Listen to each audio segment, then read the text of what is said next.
ದಿನಾಂಕ 11/6/2025 ಹೊನ್ನಪ್ಪ ಅನ್ನೋರು ಬಂದು ಇಂಡಿ ಟೌನ್ ಪೊಲೀಸ್ ಠಾಣೆಯಲ್ಲಿ ಒಂದು ಕಂಪ್ಲೇಂಟನ್ನು ಕೊಡ್ತಾರೆ.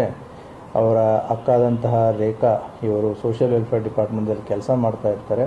ಇವರಿಗೆ 4-5 ವರ್ಷದ ಹಿಂದೆ ಗಂಡ ತೀರ್ಕೊಂಡಿರ್ತಾರೆ. ಅವರಿಗೆ ಅನುಕಂಪದ ಆಧಾರದಲ್ಲಿ ಸೋಷಿಯಲ್ ವೆಲ್ಫೇರ್ ಡಿಪಾರ್ಟ್ಮೆಂಟಲ್ಲಿ ಕೆಲಸ ಸಿಕ್ಕಿರುತ್ತೆ. ಕಳೆದ 2 ತಿಂಗಳಿಂದ ಇಂಡಿ ಟೌನನ್ನು ಬಿಟ್ಟು ಹೊರ್ತಿ ಹತ್ರ ಇರುವಂಥ ಕೊಟ್ನಾಳ್ ಅವರು ಏನಕ್ಕೆ ಕಂಪ್ಲೇಂಟ್ ಕೊಟ್ಟಿದ್ದಾರೆ ಅವ್ರ ಊರಿಗೆ ಬಂದು ನೆಲೆಸೋದಕ್ಕೆ ಸ್ಟಾರ್ಟ್ ಮಾಡಿರ್ತಾರೆ. ರೇಣುಕಾ ಅನ್ನೋರು ಹೊರ್ತಿಯಿಂದ ಇಂಡಿಗೆ ಪ್ರತಿದಿನ ಹೋಗಿ ಬಂದು ಕೆಲಸ ಮಾಡ್ತಾ ಇರ್ತಾರೆ. ಆ ಹಿನ್ನೆಲೆಯಲ್ಲಿ ಅಗರ್ಕೇಡ್ನ ಈ ಆರೋಪಿಯಾದಂತಹ ಸಂಜು ಬನ್ಸೋಡೆ ಅನ್ನೋನು ನಿನ್ನೆಯ ದಿನಾಂಕ 11/6/2025 ಬೆಳಗಿನ ಜಾವ 7 ಗಂಟೆಗೆ ಇವ್ರನ್ನ ಇಂಡಿ ಬಸ್ ಸ್ಟ್ಯಾಂಡ್ ಹತ್ರ ಇರುವಂಥ ಟಿಪ್ಪು ಸುಲ್ತಾನ್ ಸರ್ಕಲ್ ಹತ್ರ ಭೇಟಿ ಆಗ್ತಾನೆ. ಕಳೆದ 2 ತಿಂಗಳಿಂದ ಇವರ ಮಧ್ಯೆ ಮನಸ್ತಾಪ ಉಂಟಾಗಿರುತ್ತೆ. ಆ ಹಿನ್ನೆಲೆಯಲ್ಲಿ ನೆಗ್ಲೆಕ್ಟ್ ಮಾಡ್ತಾ ಇದ್ದಾಳೆ ಅನ್ನುವಂಥ ಒಂದು ಹಿನ್ನೆಲೆಯಲ್ಲಿ ತನ್ನ ಬಚ್ಚಿಟ್ಟು ತಂದಿದ್ದಂಥ ಚಾಕುವಿನಿಂದ ಅವರಿಗೆ ಇರಿದಿರ್ತಾನೆ.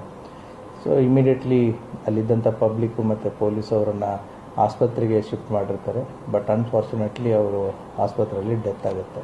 ಆ ಹಿನ್ನೆಲೆಯಲ್ಲಿ ಇಂಡಿ ಪೊಲೀಸ್ ಠಾಣೆಯಲ್ಲಿ ಕ್ರೈಮ್ ನಂಬರ್ 54/25 ಅಂಡರ್ ಸೆಕ್ಷನ್ 103 ಅಡಿಯಲ್ಲಿ ಪ್ರಕರಣ ದಾಖಲಾಗಿ ಆರೋಪಿಯನ್ನು ಈಗಾಗಲೇ ಬಂಧಿಸಲಾಗಿದೆ. ತನಿಖೆ ಇನ್ನೂ ಮುಂದುವರಿತಾ ಇದೆ. Thank you.